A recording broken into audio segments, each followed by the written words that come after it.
this has been a long time coming.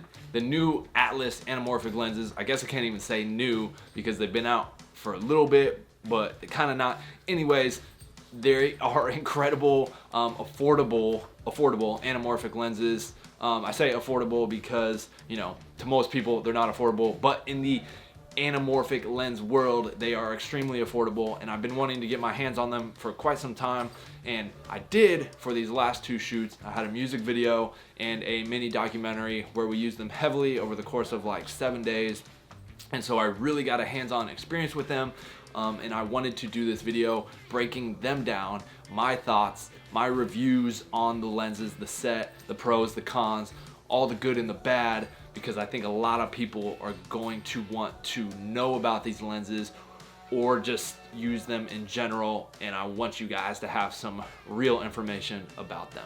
So right now I'm just gonna get into some footage, behind the scenes stuff, and just kind of break down my thoughts on the lenses and whether you should buy or not buy.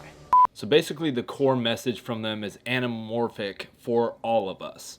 And what that means is because anamorphic lenses are traditionally very, very expensive, and this is like the first to market affordable anamorphic lenses for the entire market. Now with this review, I'm not gonna get so technical and be more about the specs and all that stuff. There's plenty of videos out there like that. I wanna get more into from the hands-on filmmaking experience, my experience with them, the pros and cons, and not get so, too many reviews are, you know, spec driven and this and that. I want to know how they perform and how myself as a filmmaker like them, and would I recommend them to you, and all the pros and cons that come along with that. But off top, one of the cool things that I will say tech wise or spec wise about them is that they are an interchangeable mount system, which is unlike any other lens out there. So you can switch between the PL mount one day and then have a EF or E mount or micro four through mount on a different day, or a second unit, whatever it is. That's huge and something we've never seen before. In effect, with anamorphic lenses, what you're able to do is capture a wide angle image with the inherent shallow depth of field. That being, you know, 2x anamorphic lenses is what allows you to get that wide field of view, but yet that shallow depth of field because of the 2x anamorphic zoom.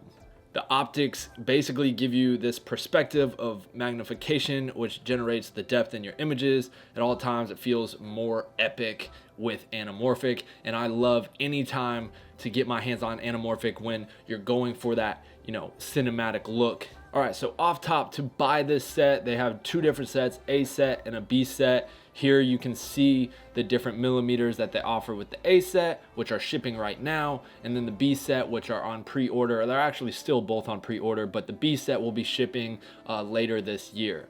They have two different sets. The set that I used on these recent music videos and the documentary is this A set, the 40mm, 65mm, 100mm. Those were the lenses that we used, and so now I want to get into those lenses, which ones I like best, and again, the pros and cons with this anamorphic Orion series lens set.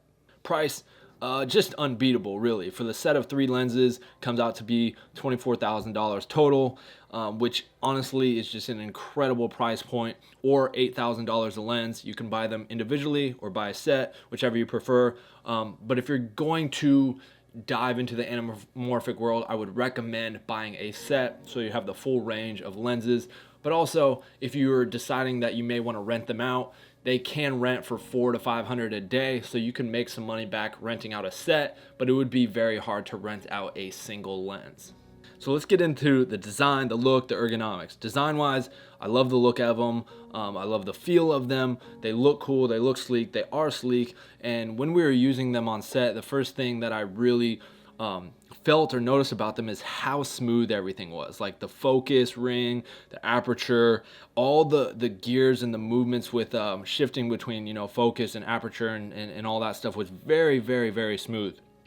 In the previous documentary TV show that I just filmed, we used Lomo lenses, Lomo anamorphic square fronts, and pulling the aperture was stiff, the focus ring was incredibly stiff. They are much older lenses, and a lot of anamorphic lenses are much older or rehoused and repurposed. So the fact that these are brand new, you will not be able to beat the smooth factor that comes with the pulling of the focus and the aperture. Is just really, really clean, which made it really easy for our wireless follow focus on Steadicam, on the Movi, and even for me just running handheld, pulling the focus with my hand.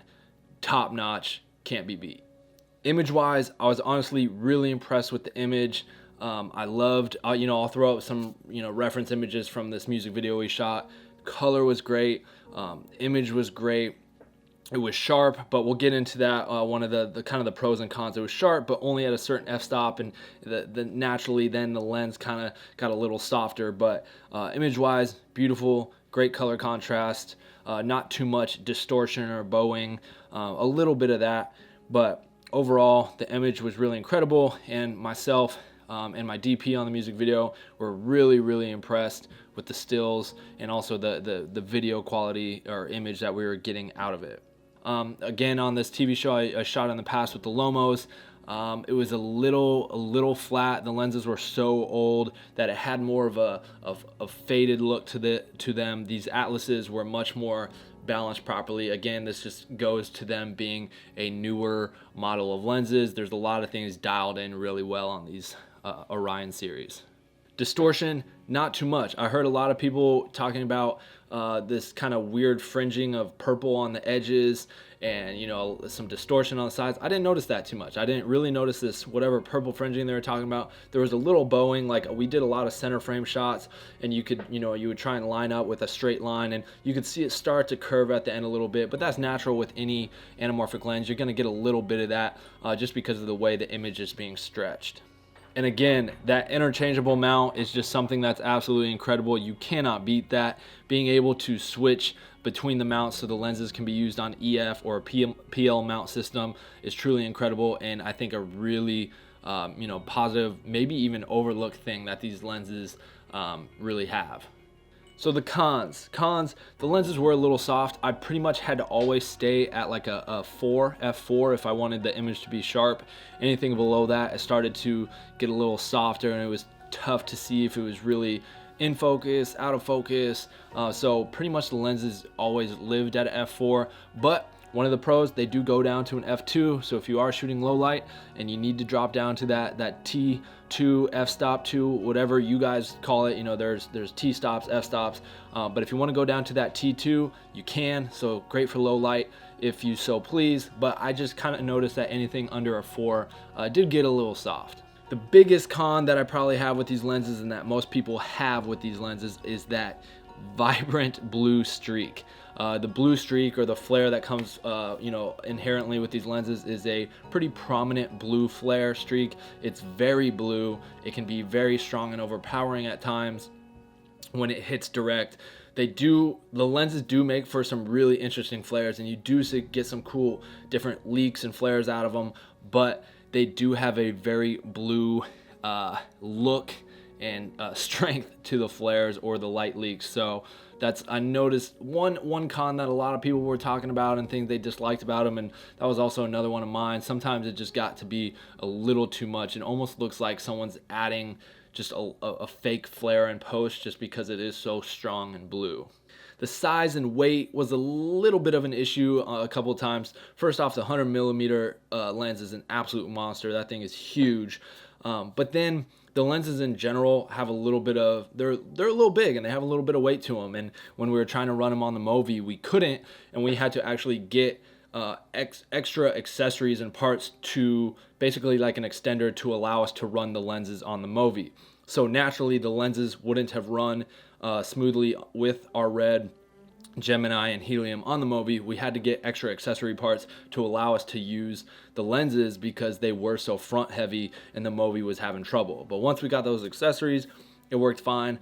But again, the lenses are pretty big and front heavy, so if you're looking to balance out like a gimbal or something like that, you're gonna have to look into getting some accessories to help you balance out that front weight. So over the last 7 days of using these lenses, I absolutely loved them. I would highly recommend them to anyone. If you're looking at buying some anamorphic lenses, I recommend these for you, especially at the price point.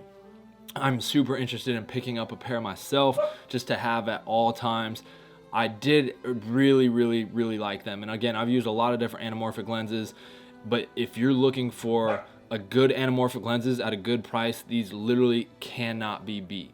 There's very little cons to them, a lot of good pros and a lot of good things that I have to say about these lenses.